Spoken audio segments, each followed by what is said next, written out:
This conference will now be recorded.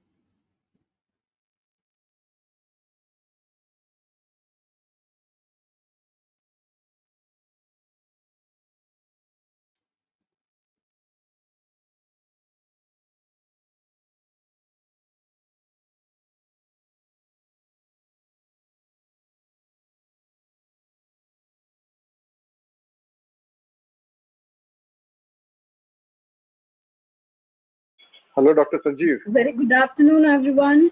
Hello. Good afternoon. Very good afternoon, Dr. Sanjeev. It's Peter here. Yes, sir. Yeah, hi, How are you? Peter. I spoke, Well, yeah, how are welcome to you? this webinar. Absolutely fine. Thank you very much.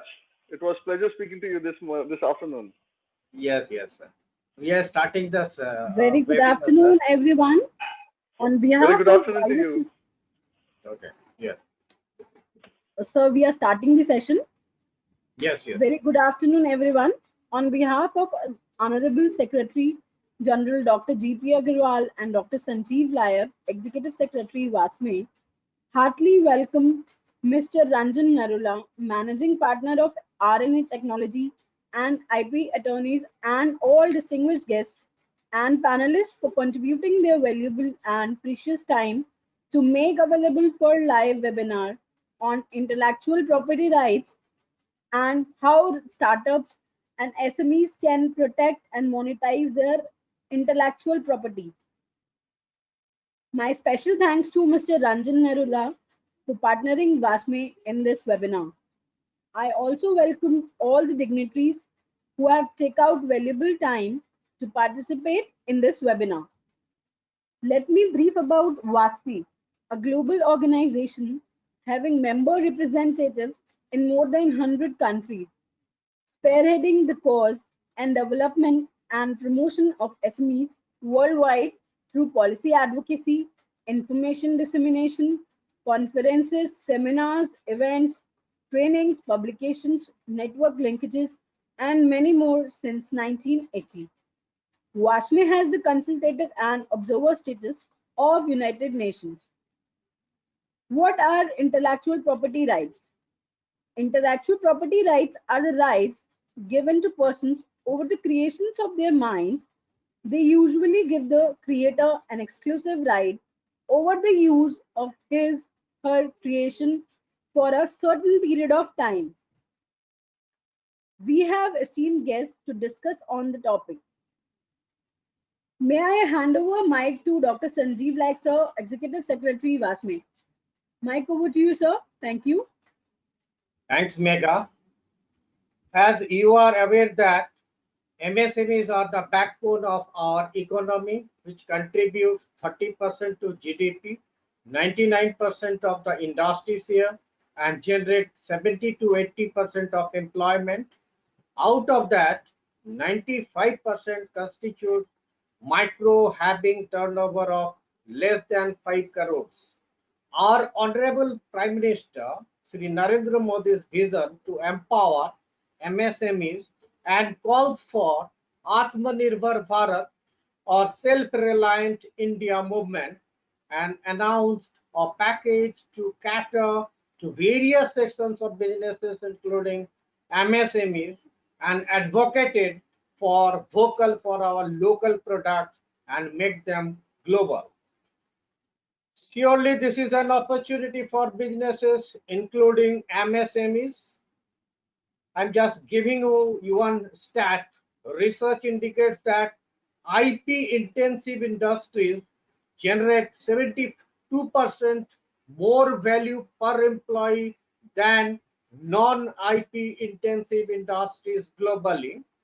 And SMEs and intellectual property rights long awaited pairing to improve legal values, boost employment. With many MSMEs operating in overlapping and crowded markets, the need for competitive advantages and unique selling propositions has long been existed. IPRs provide just that, especially for businesses that operate in the manufacturing and engineering space. MSMEs in the developing countries like India typically focus on protecting tangible assets such as land or machinery and leave the domain of intellectual property rights to larger enterprises. And this propensity is set to change with the introduction of L2 Pro platform launched in the second week of October 2019. For small businesses, concepts like IPR have often been beyond their means and dreams. Without a proper understanding of the subject or training in it, IPR can be a daunting domain for MSMEs to operate in. So the question is how to sync this IPR with the global IPR policies. Indeed, even in a global context, it is essential to protect a country's indigenous and small-scale industry. All 164 members of the WTO, World Trade Organizations, are also in agreement with basic IPR protection systems being an essential requirement. And this is significant in an international trading concept as well. The government of India has announced in the year 2005-6 budget regarding setting up of the National Manufacturing Competitiveness Council, NMCC, which visualized as a national manufacturing competitiveness program to enhance the competitiveness of the SME sector. One of the components of the NMCP is building awareness on intellectual property rights for the MSME, accordingly, to enable the MSME sector to face the present challenges of liberalization, various activities on IPR are proposed under this scheme. And these initiatives will provide MSME sector more information, orientation, and facilities for protecting their intellectual powers. I am not going to take more time. We have our esteemed guest to discuss on the topic. Let me introduce Mr. Ranjan Narula, Managing Partner of RNA Technology and IP. Attorneys is a law graduate from Delhi University and has an experience of over 25 years as an IP attorney. He specializes in intellectual property clearance, acquisition, protection, exploitation, enforcement, and commercialization. He has worked in both contentious and non-contentious IP and has handled over 750 civil and criminal actions for clients in various industries, including the IT, telecom, apparel, FMCG, confectionery, beverages, alcoholic and non-alcoholic, and finance industries. He currently advises a wide range of IP holders on IP management issues, providing strategic advice in relation to IP clearance, acquisition, protection, exploitation, and enforcement. May I invite Mr. Ranjan Narula to share his thoughts on this topic, intellectual property rights. Thanks. Mr. Narula? Yes, thank you, Dr. Sanjeev. It's a pleasure to be here among very knowledgeable audience, as it seems. And thank you very much, first of all, to the organizer for inviting me to address this issue. As in the introductory talk, it was said, I've already been highlighted the importance of the intellectual property. I will try today to give some simple explanations to what are the different kinds of IP, how can you protect your IP, and the importance of protecting the IP for the success of the business. Let me start by telling you a bit about what is intellectual property and why it is called a property. So intellectual, as you all know, is what is creation of a mind. So unlike the physical property which already existed in the world when we came here, some immovable properties like the car and the something, if someone has the money to buy the boats and the aeroplanes, those will be the movable property. But the intellectual property is essentially creation of your mind, whether it is writing a book, or creating a brand name for your new business, or creating a new way of treating a patient, for example, a medicine that you discover.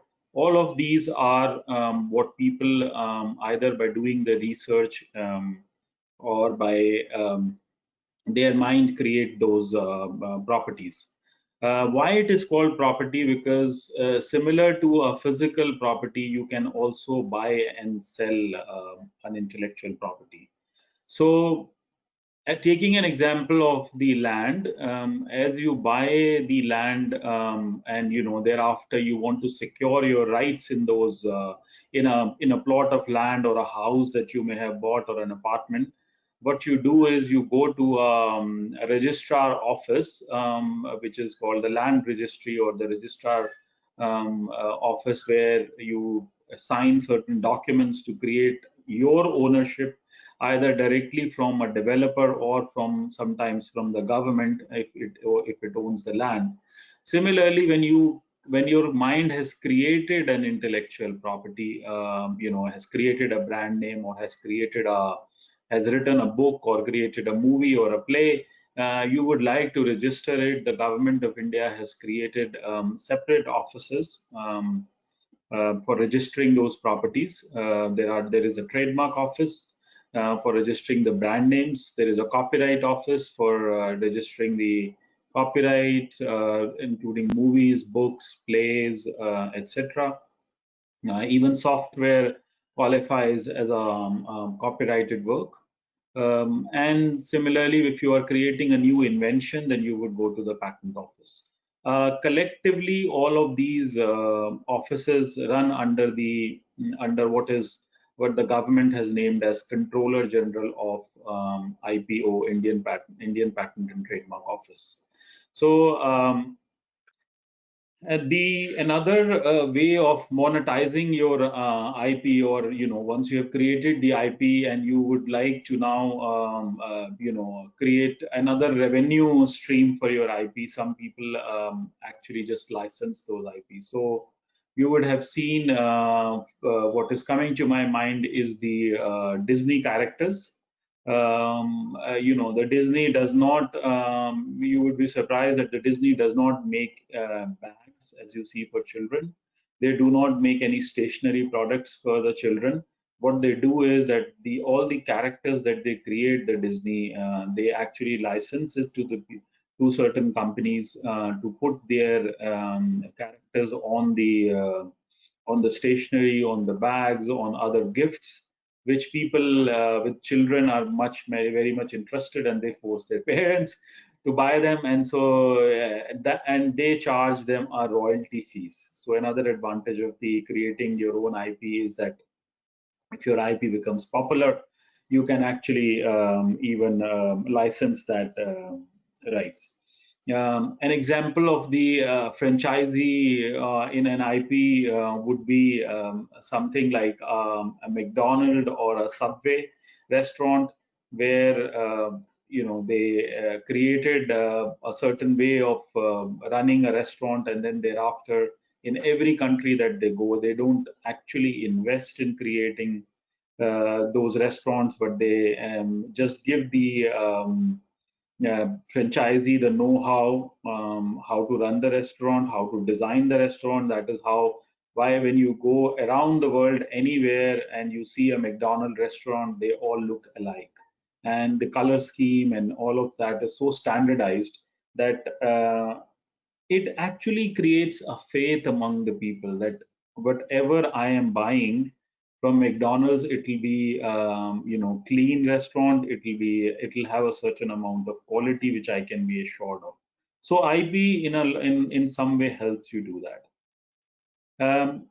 As I was mentioning in the beginning of the presentation that there are several kinds of IP, but today I will be, because of the paucity of time, I will be covering the trademarks and designs, patents, copyright, and I will tell you a little bit about the trade secrets as well. Trademarks, it's simple. It's what we call as a brand name. There are some examples that I have mentioned here. Once you create a trademark, your rights start from there, but as it happens in case of a physical property, that if you have the possession of a piece of, if you have a possession of the land or an apartment, you obviously are presumed that you are the owner of that physical property, but you still like to go and to the registrar office to register your title. Similarly, for the trademark, as I mentioned, there is a registrar of trademarks, and there is an office where you can go and register your brand name. It is always advisable that once you have created that right, then you go and register them. And some of these brand names that I mentioned, they obviously are very popular. And you would also see that some of them actually have a very consistent way of using the color scheme as well. And that helps as well a lot. For example, if you are looking for a petrol station or a petrol pump, the definite color scheme of the British, HP petrol pump or an Indian oil petrol pump, but from a distance, once you see that signage, even if you don't know which exactly it is, whether it is an HP or an Indian oil petrol pump, you have a certain amount of expectations that yes, I'm going to find some, the diesel or the petrol for my car. So the color schemes are equally important, and in some businesses more important than others, where you want to create a very consistent image by using those color schemes as well as a part of your branding that you offer to the customers. So what do the brand names do actually? Some of the things that we have seen the brand names can do is that first of all, obviously, it helps you to identify that who is the manufacturer, or in case of a service industry, who is the service provider. So you know that from the manufacturer name, you can be sure that yes, I'm buying the right product. It also indicates the quality of goods and services. So for example, each one of us nowadays, we don't travel, but if we were traveling, we always preferred traveling the Indigo Airlines, because when we knew that we had to go and attend a meeting in Bombay or somewhere, and we needed to take the early morning flight and be there in time, we always thought that the Indigo was a better bet than taking any other airlines. So that indicates that promise that it makes, that brand name, the quality of the service that it will provide. It also helps you to identify and differentiate between the two. Which hotel are you going to stay? Each hotel has its own brand name, and you have a certain amount of image about that brand. So once you name something, that brand image carries with that name. And of course, the most important thing for any business is to build the customer loyalty. So as your trademark becomes popular, your brand name becomes popular, the customers come and buy the repeat, they make a repeat purchase of the goods because they have, had a good experience either as a service industry or as a product, and they like that product. Either if it is a food product, they like the taste, and if it is an airline, as I mentioned, they enjoy traveling on that airline. They reached in time, and so there is a brand loyalty that gets in. Sometimes this was, slide I built in because sometimes people ask, when can I use the R within a circle, or what is called as a registered mark, kind of a logo. When can I use it next to my trademark? It is only once you have filed your trademark with the registrar of trademarks and a certificate comes to you after the registration has been granted that you can use R within a circle. Before that, you can use the word TM in capitals to indicate that this particular word is a trademark for you. And trademark need not necessarily be a, it can be a dictionary word as well. Like, you have the apple, which is a fruit name, as an example, that how popular it has become for, and is a dictionary word, but how popular it has become for the mobile devices. So, and for service marks, the SM is the popular way to indicate that, you are claiming your rights in that. And it helps also in telling the world that, this is the a brand name in which you claim your rights. When it comes to patents, again, there is a special section created within what we call as the Intellectual Property Office to register your patents. Patents are much, it is obviously related to the technology. Sometimes in the movies or in the play and in general language, people do use the word patent to indicate trademarks as well. And in many movies you would have seen people even interchangeably using the word patent for a copyright as well when they say, "Isme aapka patent hai kya?" So that is exactly, they don't mean by what is the legal definition of a patent. The legal definition of patent actually applies in the field of technology. And there are three things which one has to show when you want to register a patent. The first one being the novelty. And the novelties becomes very important in a patent area where you don't have to just prove that it is new only in India, but it has to be new in the world. So when the Indian Patent Office, when you apply for a technology to be patented, and they don't just search for similar technologies in the Indian Patent Office, but they actually search through databases where most of the applications of every industrialized nations are built in that database. And if there is someone else who already has the technology, then your technology will not be considered as novel unless you are able to distinguish from an already existing technology. You also have to show that what is the inventive step in there, that what is the solution that this technology is providing, and that this technology can actually be industrially applied. So a product can be this technology can be industrially produced as well. So it is not, a patent cannot be granted just for a scientific, formula or a discovery where you are trying it only for your scientific pleasure. Those things are not, a subject matter of patent. Some of the example of the patents would be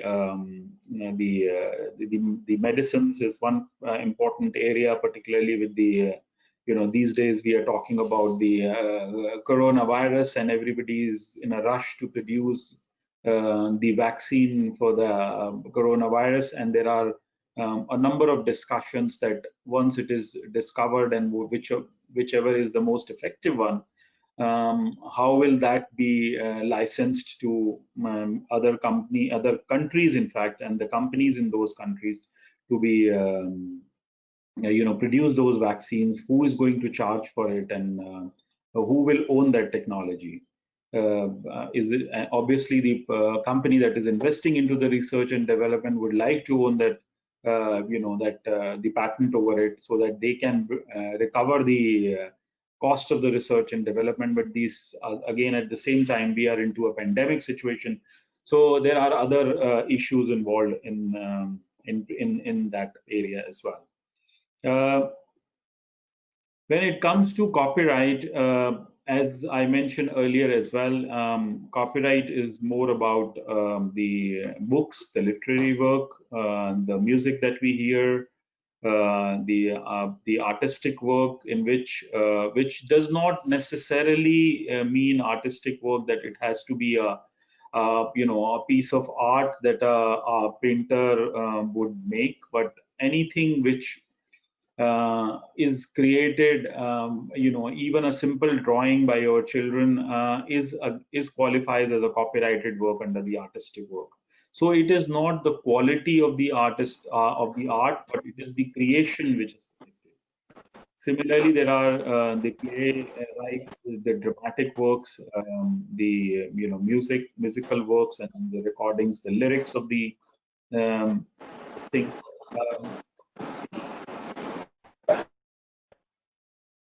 You can hear some voices in the.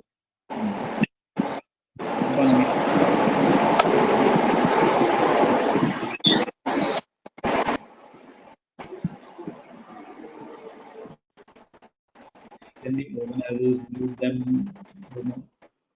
Who's joined? I can't. Okay. So then, coming to the design. Design is essentially the shape of the product, as you and it is what it appeals to the eye. When you look at sometimes a product and you appreciate it by looking at the design, the features of it. Mostly you've seen the perfume bottles. They're very attractive to look at. Some of them have a very unique shapes, and the furniture can be another example that I put in there, that this is a very unique appeal to the eye here. The shape of the bottles. In fact, I put the three bottles on that slide, and you can see that three very commonly used Kinley, Aquafina, and Bisleri, but each one of them have a different shape. So it is what it appeals to the eye, and sometimes it is very important for you. I mean, so you can imagine it from the point of view that, let's take an SME as an example. I hope many of you would have heard of a company called Paperboat, which is into drinks, the juices, and they have also come out with certain amount of drinks which are more palatable to the Indian taste, like the Jaljeera drink and the mango panna. So if you look at their the shape of the container, so to say, which is more like a paper pouch, which has got the inner plastic lining, so that itself has a unique shape, and that would qualify as a design. The paperboard name itself will qualify as a trademark, and the elements of the color, the placement of various features on it, and the way they have represented their brand name on it. Some of those elements will qualify as an artistic work under the copyright. So when you are creating a product, many a times there are a bundle of IP rights that come into the play. The trade secret is another area which is very fast developing among the SME sector, and or equally among the bigger companies. And the primary reason for trade secret the primary reason for the trade secrets becoming much more popular is because not every time you create something, so anything the valuable or anything that has an economic value that you create is actually your IP, because it was created by your mind and it has a value to your business. And I've given here some of the examples, like as simple as your marketing plan, and your sales data, the way you account for it, and the way you present it within the company. And now many a times some of these things you create so many of them on day-to-day basis or every month that you don't want to go to the register them, and you still want to protect them. So that is where the trade secrets come into play. This is a newer area of law that is developing around the world, but it has Yeah. but it is become quite popular, at least in the US, and I'm sure you may have read about there was quite a high level executive among the Uber, when they were working on the driverless car, and he left and he joined the Google, and there was a lawsuit filed by them to protect their rights into the information that he may have transferred to them, because he was also made the head of the driverless car division. So there are issues, which are emerging into India. This branch of law is still not, made an act, or like the Patent Act or a Trademark Act or a Copyright Act, and we still rely on the, this fact that on what we call as the common law rights. So there are two kind of rights that you would have. One is the right which flow from the the codified law that the government has given to you. So you can go, and once you register it under the trademark law, that is a law which is written down, so we call it a codified law. Whereas the trade secret law is not yet been formulated by the government, so it is your common law rights. So essentially, because you would have created it and it has economic value, it can be protected. Just to give you a analysis, a snapshot of how so once you have registered your trademark, its life is only for 10 years, and you can actually renew it after every 10 years, and you can maintain it for as long as the business is there, or if you would like to sell that brand name, and after you because you want to come out of the business, you could do so, as I mentioned in the beginning, that an intellectual property can be sold and bought. A patent overall life is only for 20 years, and a design lasts for 15 years. It is given for 10 years, and then you can renew it for 5 years. So these are all the intellectual properties which have a copyright has the longest life, and copyright was given a longer life because for this reason that a lot of time it is created by authors who are one-man business, or they don't even have a business. Sometimes they write something and then later on they decide to publish it. So and the government wanted them to take royalties on that books that they write, or a movie that someone has written. For times to come, they wanted them to earn some revenue, so their life is the longest. One of the topics that we have is that, look, what can I do with my IP? And I think one of the examples that I read this morning, and many of you may have read it as well, is that for whatever reasons, TikTok today is trying to sell its business in US, and Microsoft is one of the one buyer which is actively pursuing that. Now, if you look at it from the point of view, what has TikTok done? It has not manufactured anything. What it has done is it has created a software where, in which obviously they would have IP. They have created a name, TikTok, and you can create short films by it. and uploaded. They made that interface between the consumer and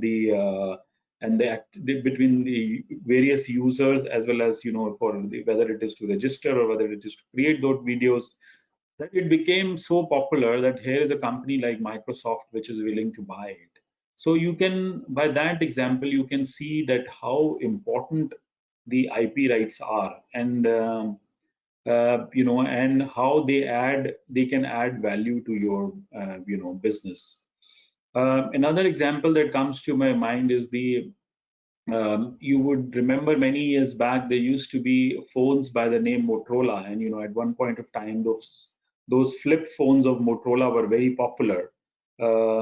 Motorola went bankrupt, or I mean, they were into the financial trouble, and they sold the company to Google about, I think, 10 or 12 years back. And at that time, Google acquired it for some 900 million US dollars. And most of the time, and most people say that they acquired Motorola not for the name Motorola, and you've seen it, that Google never launched a Motorola phone. They actually let the company go. So they acquired that company because at that time Motorola had a very good IP portfolio. They had a number of patents on the mobile phones, how the mobile phone works, the software that goes into the mobile phones, the operating system. The operating system, as you all would know, there is Android, there is Apple. So on the operating systems, they had a lot of patents.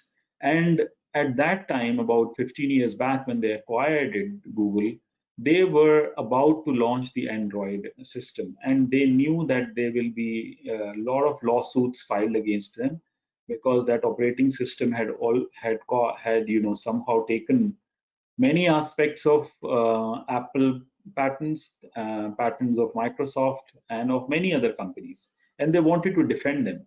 And so they acquired Motorola purely for their IP portfolio, and they paid some $800 million.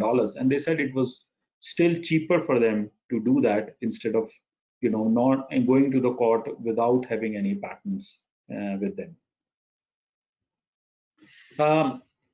When your IP becomes popular, of course there will be people who other smaller players or bigger players who would try and copy your IP and bring out what we call as sometimes infringing products, sometimes complete copy, we call them fake products, into the market. And I'll just very briefly share that what are your rights. So you can either go to the police, or you can go to the a civil court to file case against the anyone who has copied it, to stop them from copying your IP.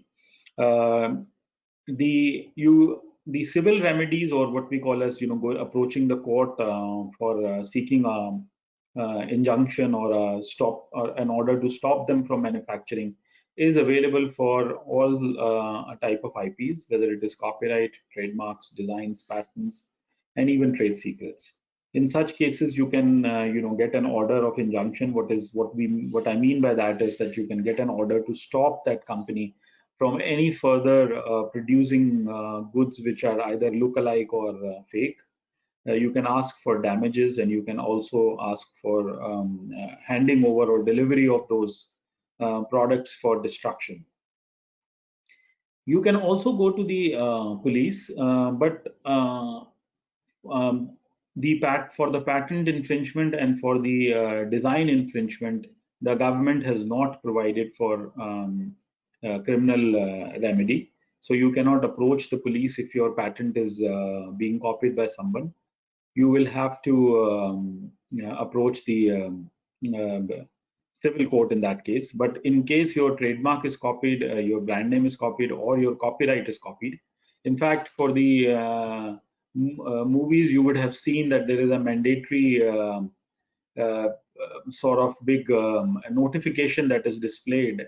In fact, now it is displayed for even most of the popular serials or series as well on the TV, where it says that all copyrights are with the creator, and if you copy it, you can be imprisoned and things like that. So those are all what we call as the criminal remedies. Sometimes even for the trade secrets, you can go to the police, but in those cases you generally use a mixture of other remedies as well. Like for example, one thing that comes to my mind is that many a times companies see that some of their and this is a challenge which many companies face, that their employees set up parallel businesses. They take away their customer list, they take away their presentations, they take away their prizes, and all the other things that they've created but not registered it, and you say they are my trade secrets. So how do I protect them? So you have the right either to go to the civil court in those cases, or you could go to the even to the police. And in case you go to the police, because you don't have a certificate like what you would have in case of a trademark, certificate from a trade registrar, in such cases you would probably have to use some of the provisions of the Information Technology Act, where assuming that someone who has taken away your information would have copied it from the computer system or the servers on which it is stored. How are we doing time wise? What time we have to finish this, Megha? We have last time like 5:30. So in between after Okay. that, after your presentation, we'll do the question answer and vote of thanks then. Okay, Yeah. excellent. So I'll try and finish by 5 o'clock, and so that we have a little bit of time for questions Sure, answers sir, as sure. well. Yeah. Okay. So why register your IP? I mean, I think the most common sense example that I gave you in the beginning is that, look, you have your physical apartment or a land or a house that you build in. You obviously want to have a secured rights in them.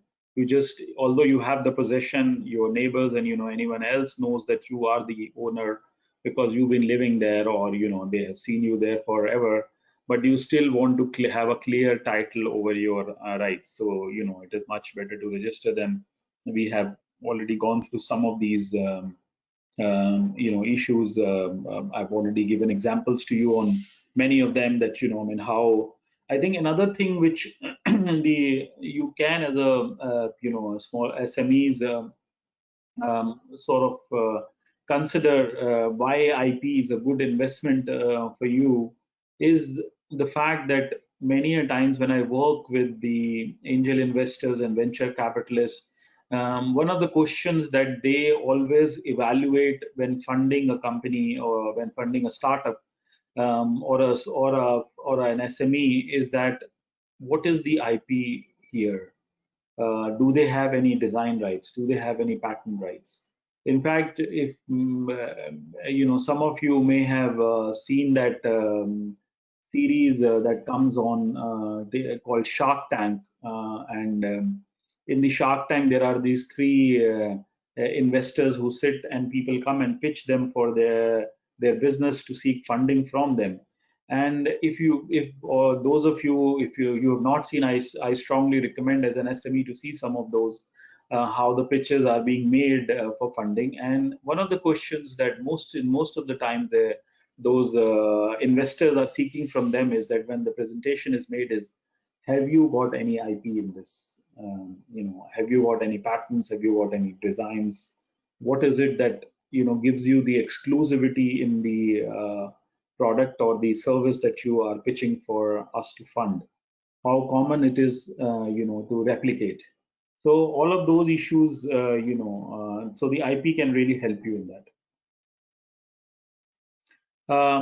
I think I don't need to tell that. I mean, you are already probably know that Government of India has a scheme with the Department of DPIIT to register the startups, and they also have if you are registered as a startup, then they also have a facilitation for the IP that they provide, and obviously there is for a startup, they say that you must have a turnover less than hundreds crores, There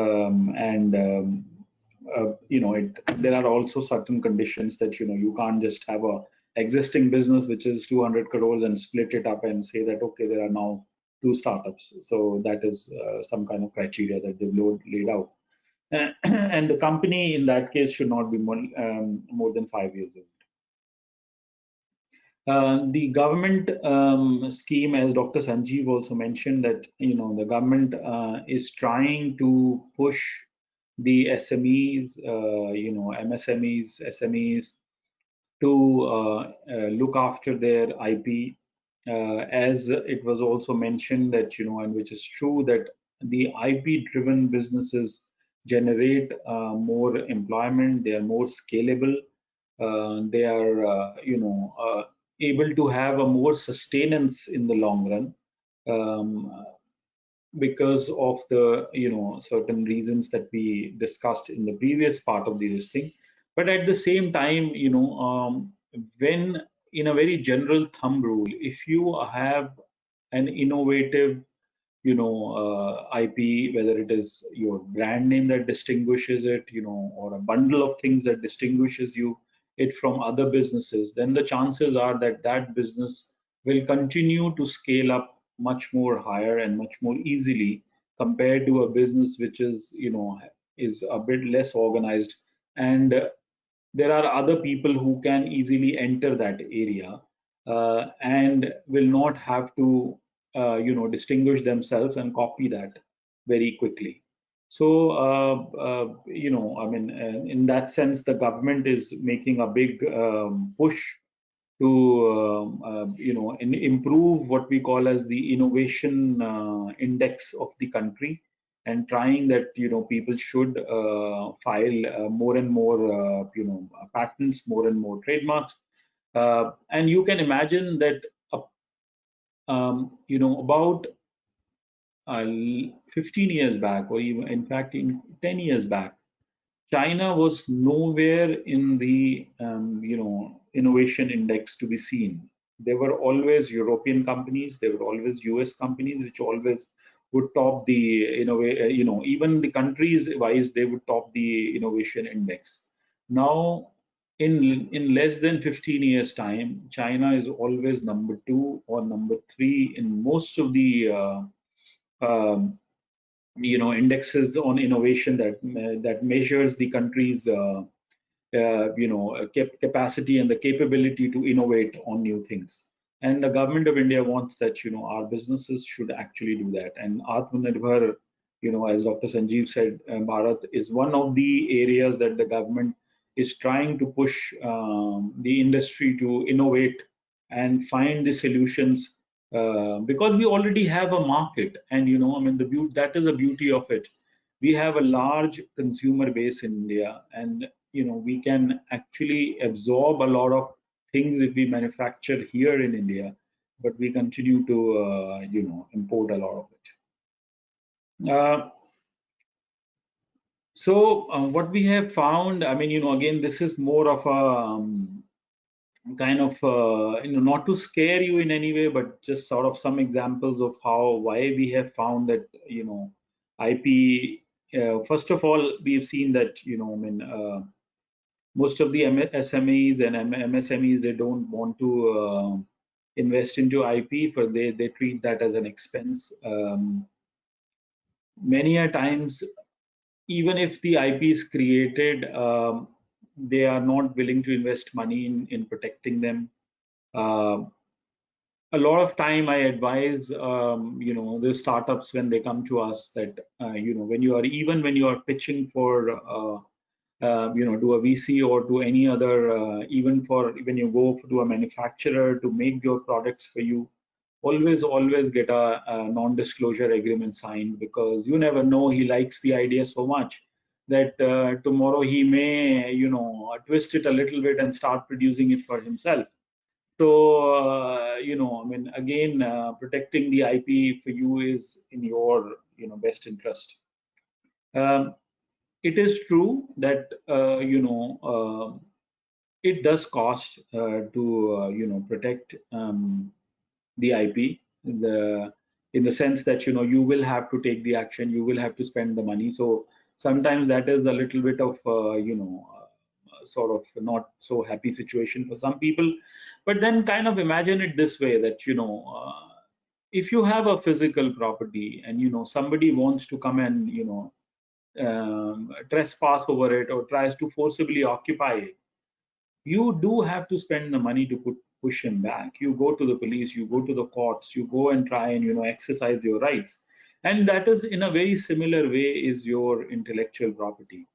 If you have created something, it is in your interest to push it, to protect it. It is in your interest to then enforce your rights if somebody else is forcibly occupying your IP. Many a times, we also have this, DIY kind of an approach. We ask people, and we ask Google, and we ask here and there, and we try and create things on our own. I won't say it is, in most cases it probably works, or in most cases it may not probably work. It is really up to you. But I think it is best left to the experts for you to take it up. I think this is also some of the areas where you can actually before you go into a big investment, you can think about how to protect. What should you be doing before you make a big investment? I mean, like for example, I'll tell you, the digital world, more because of Corona, but equally it was always there. That digital world and the physical world were kind of converging so much that nowadays when you actually start with your keeping your company name or your business name, it starts right from there. So once you choose a business name, choose it wisely, check whether the domain name is available. You will know that you will have to promote your business on the Facebook, or you may have to create an app. So go all of those steps to see that in the beginning itself you are not actually so there are two ways of looking at it. What you create. Mr. Reddy, please mute your mic. Mr. Reddy, so please continue. Yeah. So essentially, you can avoid some mistakes by not in the beginning trying to invest on getting your IP right in the beginning. So when you're selecting the trademark, when you're selecting your company name, when you're selecting the domain name, do invest into a little into finding out what are the other people rights in it, so that tomorrow once you have made a more larger investment, you don't get into that trouble. It is equally important as you start taking up more employees that you actually enter into confidentiality agreements with them. We recently did one case where there was an industry in again MSME sector, and his manager left him, and he started the parallel business, and then he also contacted some of his clients, and he said, what should I be doing? And luckily he had executed certain contracts with the employees which clearly said confidentiality clauses in them. And on the basis of that confidentiality clauses, we were able to get an order from the court to go and do search and seizure of his computer systems, where we found that he had transferred all of the information of the company there. So he was, at least able to give that, get to control that issue. But many a times we see that, companies, don't want to invest into it. They don't want a proper advice, and they just, run with, and I don't blame you. I mean, at times people are just so focused on their businesses that they don't really think about these issues. but you would be better off if you think it right and plan it right from the beginning. And similarly, it goes for keeping your records better. I think that's about it. I will want to leave some time. It's 5 o'clock, so I want to leave some time for some questions. This is about us. We are, established in 2004. We do, we call ourselves one-stop shop for IP and IT services in the legal side. So I'm here for next half an hour for any questions and discussions and comments that anyone has. Mr. Rajan, I'm ready with my question if you are okay with it for me to speak. I will leave it to the organizers if they want straight into the questions or they want. Yes. Okay. Yes, please. Okay, Mr. Ranjan, it's Peter here. I really appreciate the input or the information which you have shared across a lot of people on board here. Could you just let me know what is the major difference between an IP, a patent, a copy register, and an R register? What differentiates all of them? What is the major difference? That's my first question. Second question is the non-disclosure agreement or the confidentiality agreement. Right. What is the body which governs it? Like, in case if something goes wrong, even if there is a non-disclosure agreement which takes place, who is the one who decides whether it's a court or whether it's some other body which governs this sort of an dispute? And the third is in an e-commerce business, if I get a product from say UK or Australia and try to launch it onto my e-commerce portal, what safeguards me that my other business sort of maybe a rival, I will use the word I shouldn't be using, from he not launching the same product? These are the three which I would probably appreciate if you could answer them. Sure. So taking your first one, essentially, as I mentioned, there are 4 different sort of laws which the government has created. For each of the IP which you mentioned, there is a separate law for the trademark, one for the copyright, for the patents, and for the design. The trademark is simple and very clear probably to everyone that it will be what is your name. So it could be some people keep the same name as their as brand name as well as their business name. Let's take HDFC Bank as an example. So the HDFC all around, so they've kept that as their trading name or a business name. Even on the stock exchange they are listed as HDFC Bank. Their bank is called HDFC, so that is their brand name, that is their listing. So that becomes the brand name. If you create something on the artistic side of things, I'm saying artistic in a very loose way, but artistic has a definite meaning in the Copyright Act. So if you create a musical work, whether you write music or you compose music, you write books, or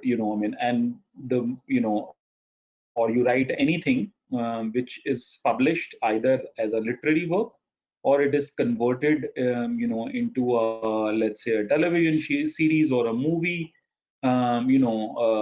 then those kind of works, or a playwright, the plays that you see in a Broadway show that you see, or like Zangura, or anything like that, those kind of Broadway shows, they are all subject matter of copyright. There is a separate copyright act created by the government. There is a separate registrar which is designated by the government, where you can go. Software also qualifies as a copyrighted work, where you can go and register your copyright. The beauty of the copyright is that unlike the copyright, it is not really mandatory for you to register. You can still protect it without even registering. That is what the law says. You can simply mention, as you would have seen on the books and in the movies as well, they just mention C within a circle that is used for when you want to indicate that this is a copyrighted work. R within a circle when you want to indicate that this is a trademark. For the patent, again there is a separate Patent Act. It deals with the technology issues. It deals with the in what we call as the inventions that you make either in the laboratory. It could be an areas, and it could be any of the technology area, right from developing the mobile phones, to even the seeds. You would be probably maybe a news for some of you that there is so much of patents in the agriculture sector, and there are big investment made by somebody like Monsanto in controlling the hybrid seeds, which do not catch the insects, or which is not the crop is not infected by the insects, and they have obtained patents over it. So those are governed by the Patent Act. The designs, as I mentioned, it is what appeals to your eye, but it is, shape of the thing, shape of a bottle, shape of any object which is peculiar, which is, so I gave an example of that Davidoff even perfume bottle, where, you saw the dumbbell shape bottle. So even though dumbbell is a common shape, but it is a common shape for an exercise dumbbell. But they created a perfume bottle out of it, so that is a very, that will qualify for a design. So I think these are the four, areas that I talked about. Trade secrets is not a codified law, as I mentioned. There is no act still written. So what we call as a common law rights, that it is something which you can protect on the basis of your contract, whether with your employees or whether with a third party even. So for example, if you engage someone to, you develop the prototype of a machine, and thereafter you engage a third party manufacturer to do the mass production for it, you would obviously enter into a kind of an agreement with that third party manufacturer by sharing your design, by sharing your drawings, engineering drawings, a prototype of what you've made. All of that would be captured by a contract. So those are contractual related, there is an IP in it, because that is what you created. So sorry to interrupt you, Mr. Ranjan. So that is totally different from your non-disclosure agreement. Is that right? I'm coming to the non-disclosure. Yeah, okay, so non-disclosure agreements generally come into the play. For example, when you are either, we sign it as a lawyers, we sign it many times. When a startup or or someone who research comes to us and say that I have something to discuss with you, but I would like to first sign a non-disclosure agreement with you before I can actually discuss that. So similarly, I worked with someone who, when the nano car Tata was developing, and there was this company which came to pitch, Tata's the technology to make the cheap cars, and they, there was a big discussion first on what would be the non-disclosure agreement look like, and how can we protect our rights by way of non-disclosure agreement. So whether it is the situation which I described you, whether you go for manufacturing, which is a proper contract, or whether it is a non-disclosure agreement, it is an agreement that you have signed with someone, and you can enforce your rights over it. There is no authority as such designated to enforce the rights, so you will have to go to the court. That was your second question. Yes, that's right. So there is no designated authority, but there are other ways and means to, if you don't want to go to the court, the government of India these days, many of us,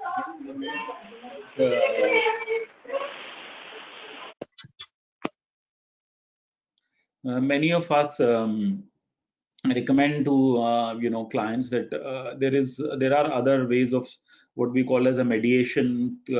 Court has appointed certain mediators, and they have created mediation centers within the courts because they also want to discourage everyone to come for litigation, and those are also some of the ways to resolve the issues. Your third question was on, I mean, if I'm importing something and I'm selling on the portal. I think you will have to be a little bit more specific. So, for example, if you, let's say, are importing a product made by, let's take, an Indian company. I will elaborate it more better. Okay, please. If I'm getting a product, say, from Australia, and it's a specific sort of targeting a particular sort of age group, particular sex, particular sort of or say a niche product, and I want to launch this product into Australian market, into Indian market, right, through e-commerce. Now, there could be a possibility that my other opponent could come back and approach the same sort of a manufacturer in Australia and try to, underprice me and still sell the same product when probably I have launched it maybe earlier and had made a reputation out of it, but then the opponent can still come and get into the market at a lower price. Is there something which can defend me or protect me? Does that make sense? Generally speaking, no, unless you are able to get into some sort of an arrangement with the manufacturer, whereby he actually says that the territory of India, I will sell exclusively through you only. In that situation, because you are not the manufacturer, you are not putting your own, any kind of IP on it. To create, you will not be able to stop another party to bring it. So what is called as a exhaustion of rights. So essentially, when a manufacturer makes something and put it on the market, his rights stand exhausted at that time. Thereafter, who buys it and how he sells it, it is not, there is only a limited control that the manufacturer can do, whether he's based in Australia or whether he's based in India. So for example, if you take, there are many wholesalers in India who actually go out and buy, for example, a Lifebuoy product. Let's say he buys, has the capacity to buy 100,000 or 1 million pieces of a Lifebuoy hand wash. He obviously will get a better price, and thereafter, if he wants to discount it and sell it, can someone come and complain that, look, why is the price so low? Why is he offering it so low? I'm not able to sell.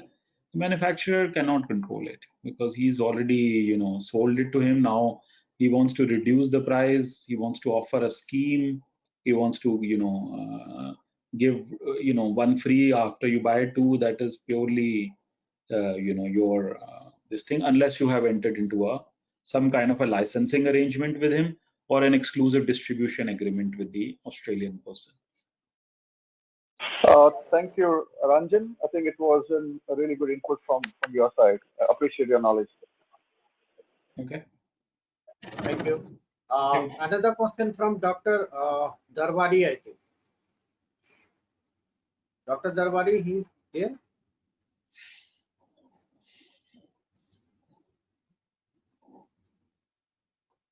Any other question? Anybody else?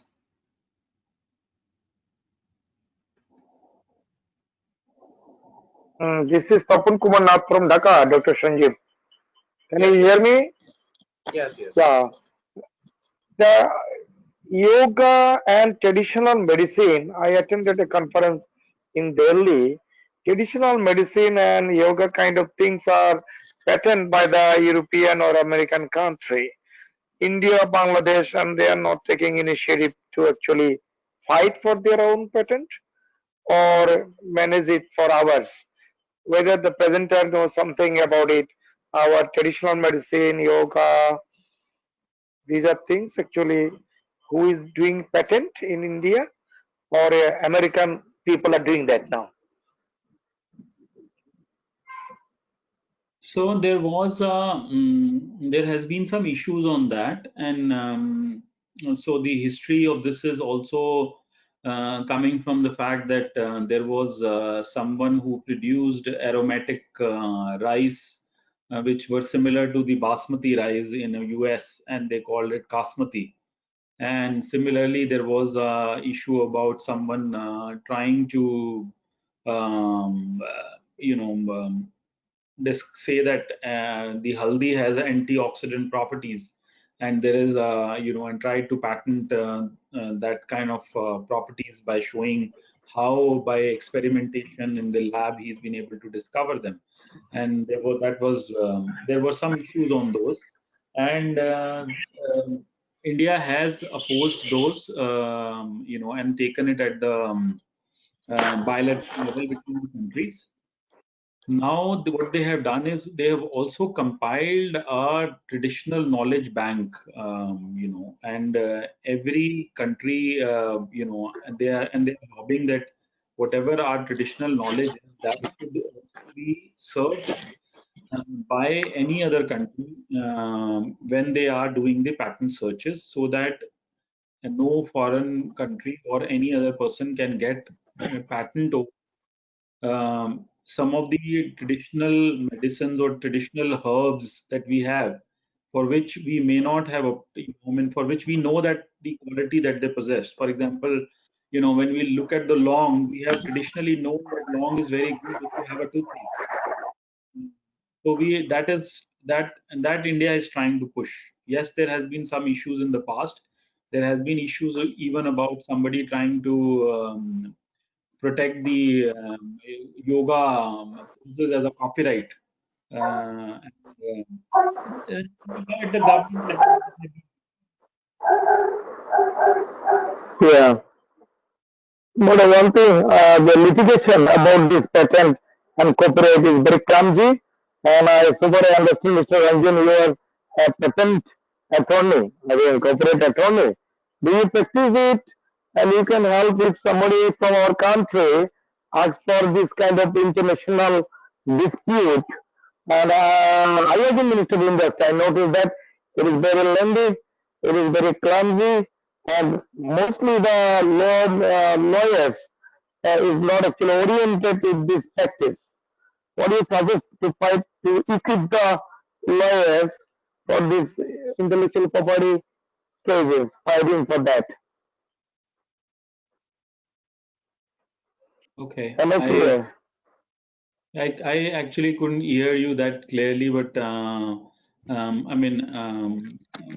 maybe I can put Okay. my No, I mean that the yeah. litigation or fighting in the court for the IPs, intellectual property right, it is legal, different kind of cases, different kind of formats or different kind of attorney actually practice these laws or this kind of cases. I think you practice this intellectual property attorney as a, and you Yeah. can help the people who, yes. So Yeah. kindly put your address, Mr. Sanjeev. We will be communicating with you for future reference. Thank you, sir. Okay. Okay. One question from me, sir. Please. Mr. Narula, as we have already mentioned, MSMEs are the backbone of our country, and they are the 95%, more than 95%, they are the micro ones who are having the turnover less than 5 crores of rupees, and they are the single man means companies. He is the owner, he is the marketing manager, he is the peon and everything. But means they have got very good products over there, but they are not willing to go for this IP. That is the challenge. So how to motivate them? What would be the simplest way to get these IPs? This is the question. So I think this is what the government of India has started to do. So I think you should encourage all of those who have the, turnover in that range that you described to register as a startup. And once you get that certificate, and if they are less than 5 years old, then the government has appointed, and many of us are also as a facilitator appointed by the government of India.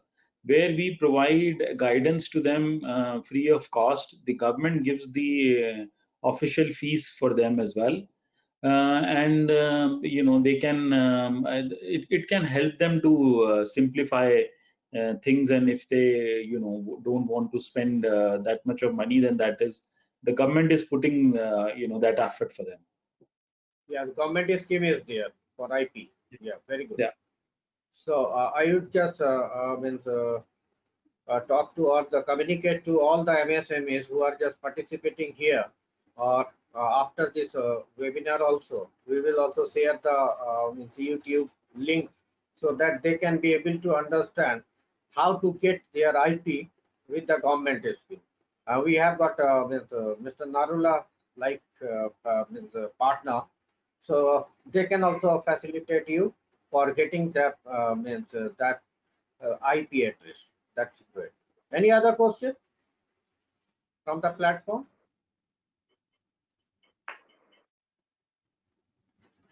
Yes, I have one question. Yes, sir. Please, please.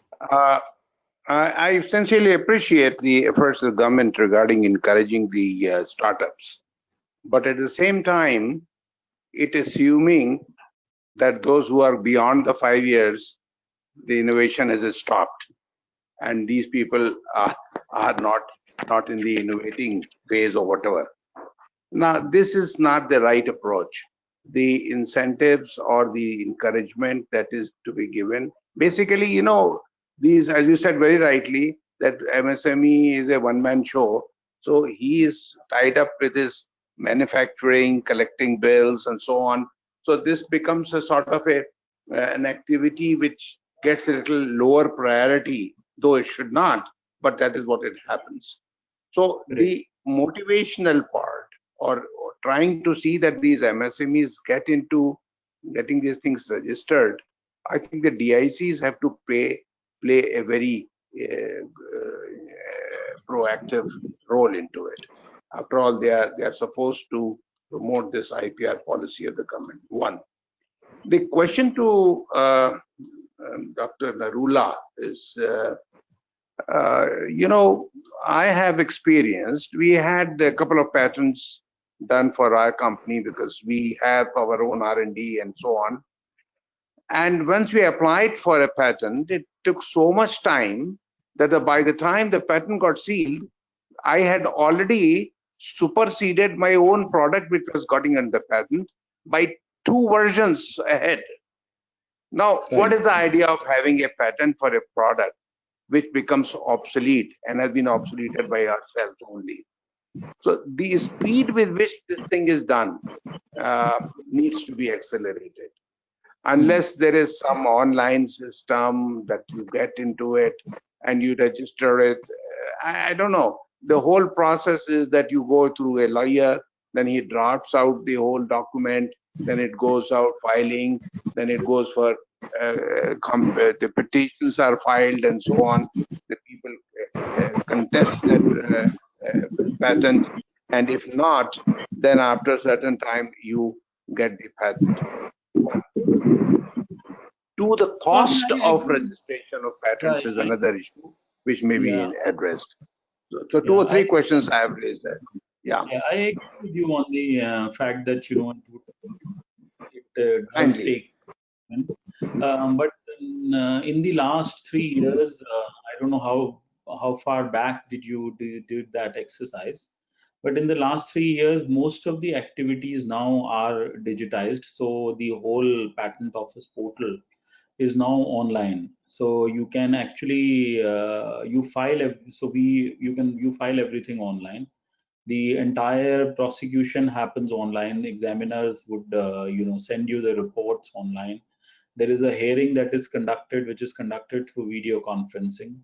And earlier, when the patent would take 5 to 6 years to be granted, now they have brought it down to about 3 years now. So there is a definite improvement, because yes, you're right. The government has to build in that incentive for people, because if you build something and you are by the time it goes through the second phase, you have actually changed the technology or you've made further progress, and your old patent is still not processed, then I mean, what is the point? But I mean, that is an issue which I do take on board. But that is the government is trying to work on those issues on the patent side. So for on the trademark side, today you can get a trademark registered sometimes even in less than 3 months if there is no objection. At max it takes 6 months. So compared to when I started practicing, it used to take 6 years. So there is a definite progress. Yeah, the government is trying to make everything online. I mean, can you I mean consider this, that during the this phase of COVID, just because there was an online portal for the intellectual property office, everything kept working as it was, as if there was no downturn. Yeah, there was no COVID. We were filing in the same way. Whenever we were getting the applications, everything was being filed online from home. We have done hearing with the patent office online. So things are definitely improving, but I'm sure there is more to be done. And I think that is where, the whole thing lies, that at times,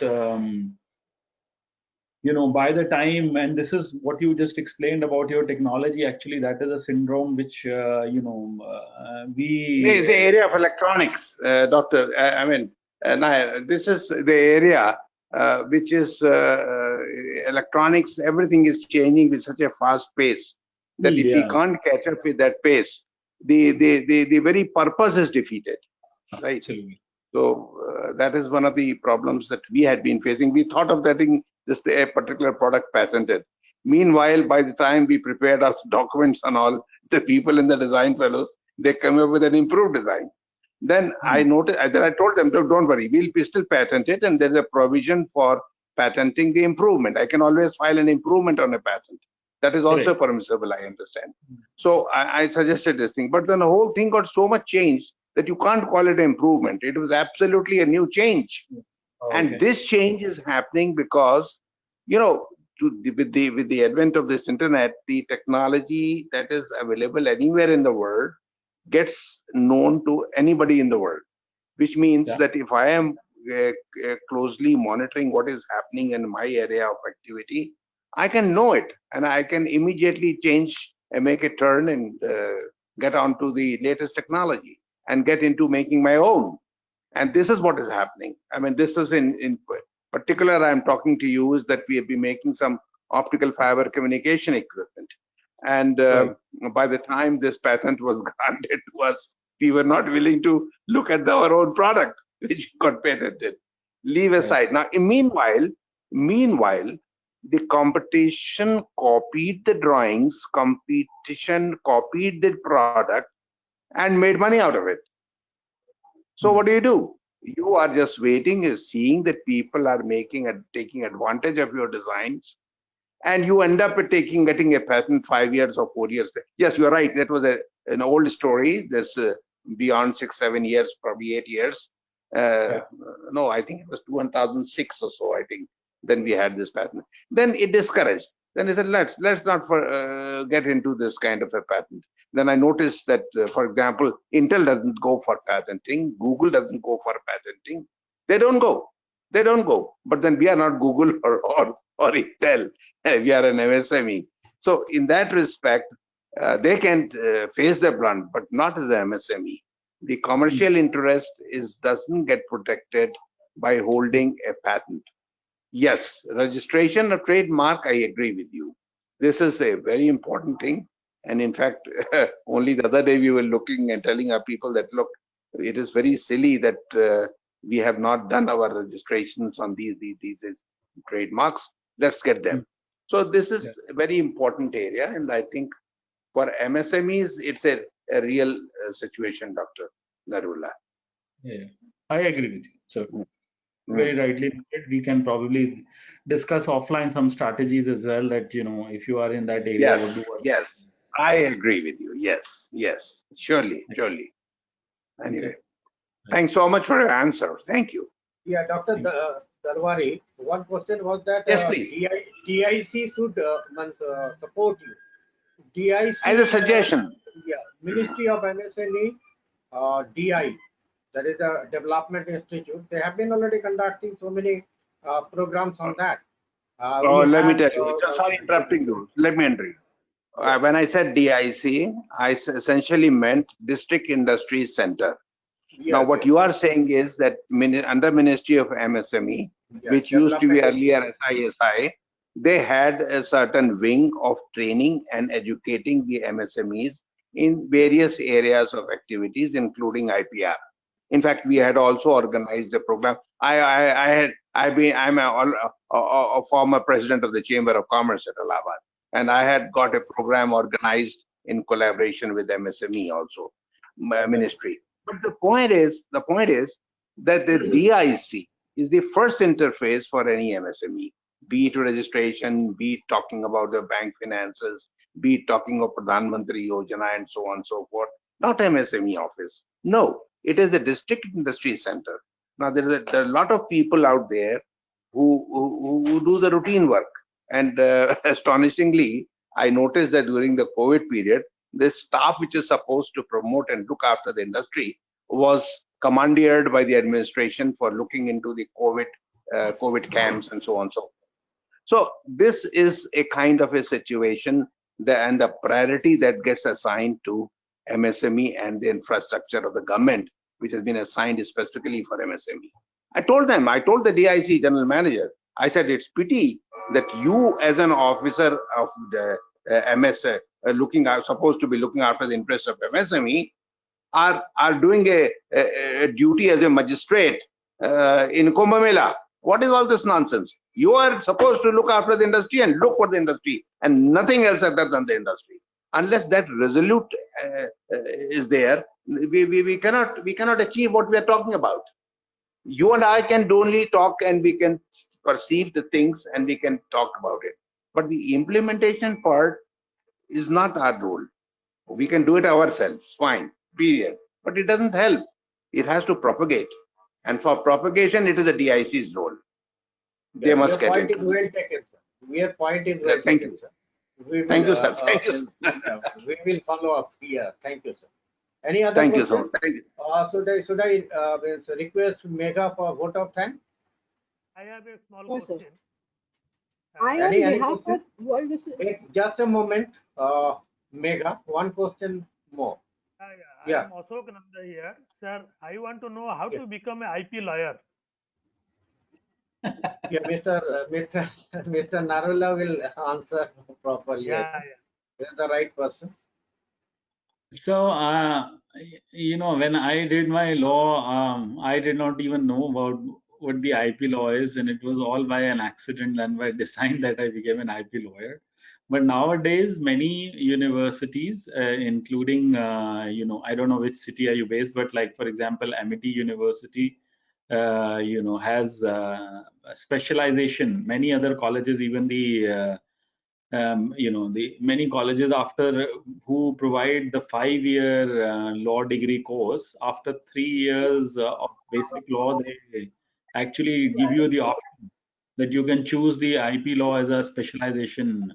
So you can academically become an IP lawyer by doing that 5 years. Okay, thank you, sir. Thank you. Yeah, Megha, you can proceed. I, on behalf of World Association for Small and Medium Enterprises, it's a great honor to propose the vote of thanks to all guest speakers, participants, and WASME team. I would like to thank our distinguished speaker, Mr. Ranjan Narula, for making excellent presentation and making this webinar interesting and meaningful. I would like to express our profound gratitude to Shabnam Khan ma'am for her presence in this webinar. I would also like to thank Dr. G.P. Agarwal, Secretary General WASME, and Dr. Sanjeev Laik, Executive Secretary WASME, for his support and guidance. Once again, thank you all of you for making this webinar successful with your contribution. Thank you. Thank you, ma'am. Thank you, sir. In the chat box, feedback form is there. You can give the feedback. Thank you. Thank you, everybody. Thank you, everyone. Thank you, sir.